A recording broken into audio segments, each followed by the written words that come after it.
20% APBN untuk pendidikan. Harusnya kita sudah sejahtera, sekolah berdiri tegak, kemudian pendidikan kita maju melesat ke luar angkasa.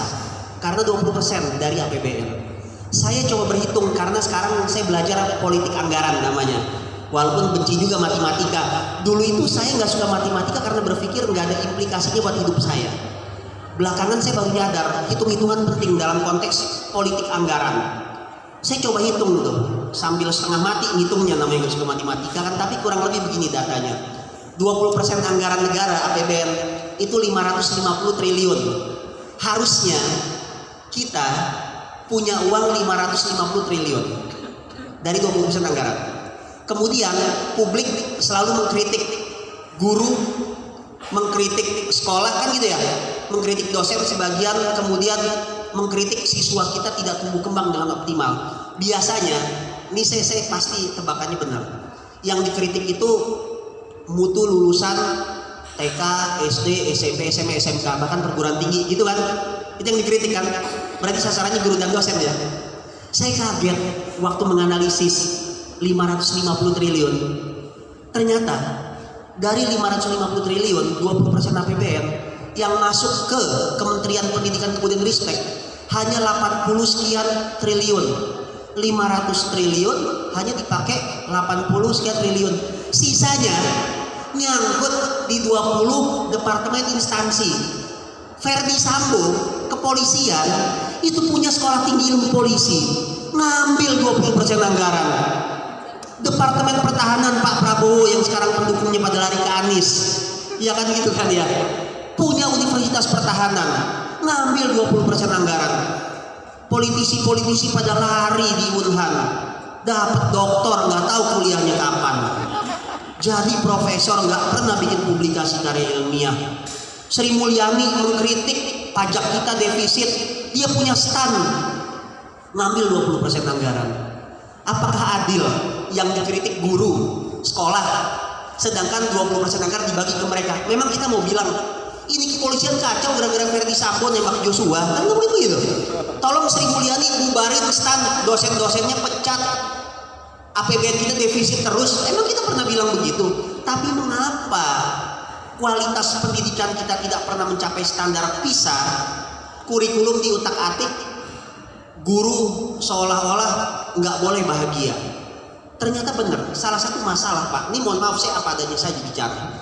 Kenapa tunjangan profesi itu dihapus, kita berteriak, tapi sebagian dari kita itu senang? Karena iri hati. Ini nyata, saya bicara dengan banyak orang di dinas pendidikan struktural. Saya bilang sambil ngobrol, tapi dia nggak tahu kalau gue interview kan. Tunjangan profesi dihapus nih, aduh saya lagi berjuang gini-gini. Ya nggak apa-apa lah Mas Rian, kan gaji guru udah gede coba. Ya nggak apa-apa lah dihapus, kan memang guru-guru nggak ada kerjanya coba. Mohon maaf, itu terjadi, jadi ada rasa iri hati, terutama di kalangan profesi-profesi lainnya. Makanya jangan pernah mempermalukan harkat martabat guru, karena kita capek menegakkan harkat martabat guru. Itu soal RUU Sisdiknas. Nanti silakan dibuka undang-undangnya versi bulan Agustus, pasal 105. Pasal 105 itu tidak disebut gaji, upah. Kalau guru dapat upah, disebutnya upah, apakah pantas? Tapi terakhir sudah sepakat frase upah hilang, ganti gaji. Pasal 125, pemerintah mengatakan tunjangan profesi tetap ada sesuai dengan peraturan perundang-undangan dan bagi yang memenuhi persyaratan. Jadi di pasal 125 memang tunjangan profesi masih ada, tapi ingat sesuai persyaratan dan sesuai peraturan perundang-undangan. Pasal 127 bagian peralihan dikatakan peraturan peralihan perundang-undangan hanya berlaku selama 2 tahun.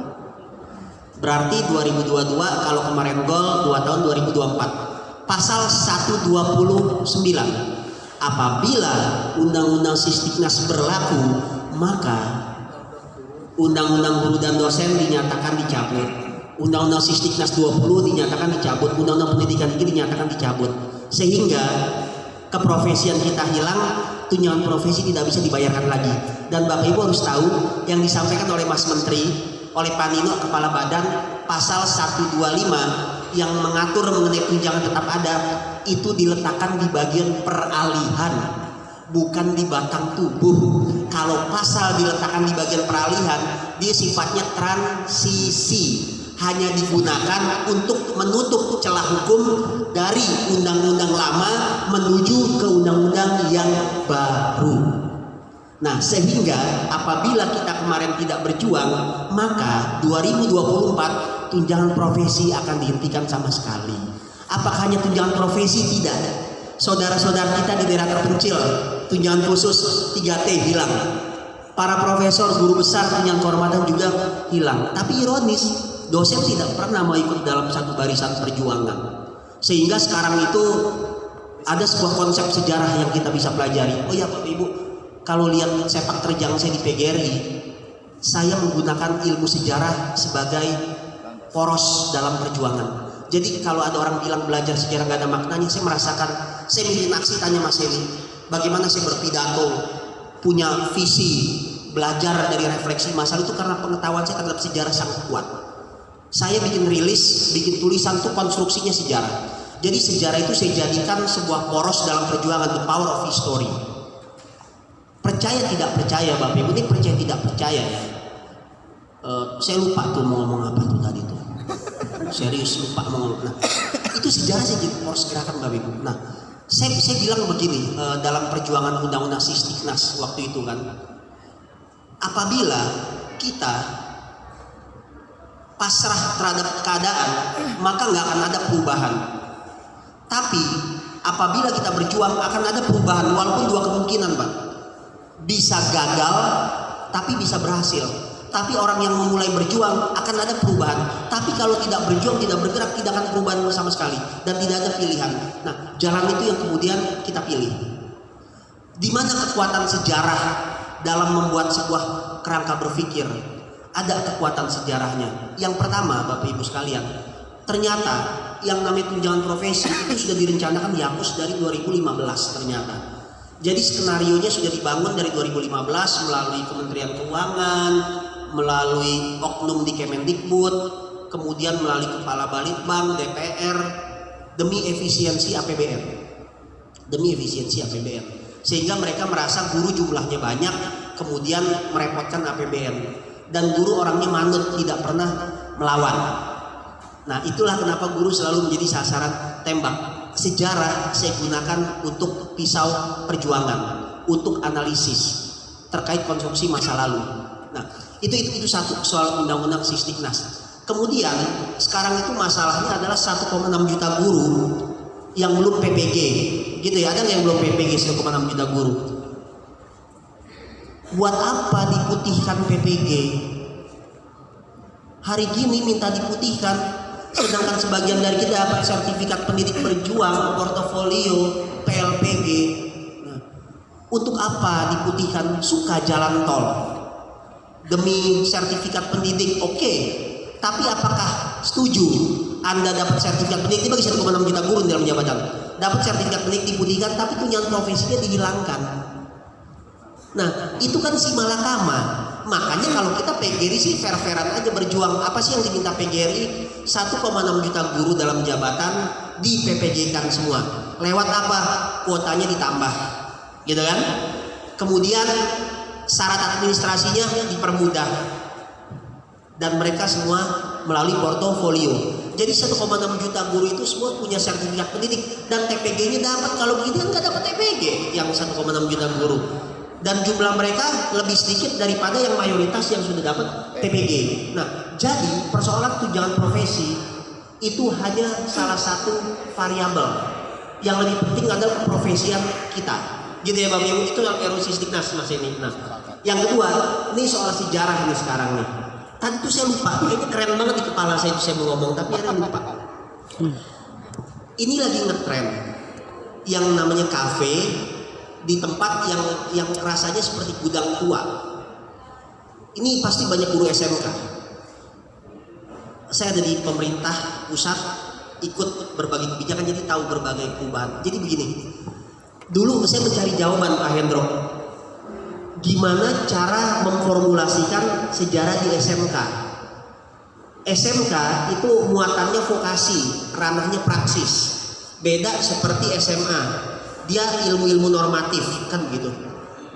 Ternyata sejarah itu bisa dikemas menjadi sejarah populer atau sejarah publik.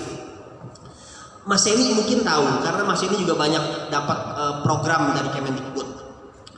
Ada 3 hal dalam ilmu sejarah yang bisa masuk SMK, dan itu sudah ada sertifikasinya melalui peraturan Menteri Tenaga Kerja. Yang pertama, konsultan sejarah. Jadi anak milih sejarah itu nggak melulu jadi sesuatu yang abstrak, yang tidak bermuatan vokasi, tapi bisa juga menjadi konsultan sejarah. Tapi ada sertifikasinya, ada SKKNI-nya. Pertanyaannya, berani nggak guru SMK menawarkan konsultan sejarah sebagai bagian dari pilihan di dunia vokasi? Bukan hanya akuntansi, bukan hanya multimedia, konsultan sejarah satu. Yang kedua, penulis sejarah. Mas ini udah sertifikasi, saya sudah sertifikasi penulis sejarah. Jadi itu bisa menjadi profesi. Dan yang ketiga adalah pemandu sejarah, guide. Nah, itu menurut saya sejarah itu keren banget. Dia bukan hanya pelajaran abstrak, normatif, teoretik, tapi juga aplikatif. Saya kemarin ke Brebes, rest area, sama. Dia dulu pabrik gula, kemudian didesain menjadi rest area, ada kafe dan sebagainya. Di Jakarta museum-museum sekarang jadi BLU, yang namanya Starbucks bisa masuk. Tapi ada satu hal yang kita harus akui, ilmu sejarah nggak bisa jadi katak dalam tempurung, eksklusif memandang dirinya.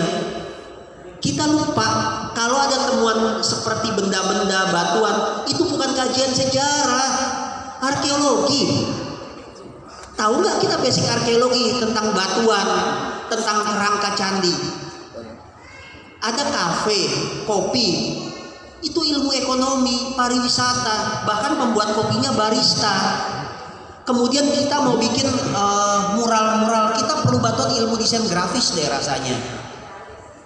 Nah, itu menandakan sejarah juga bisa ke arah populer, tapi harus membangun dialog dengan ilmu lain.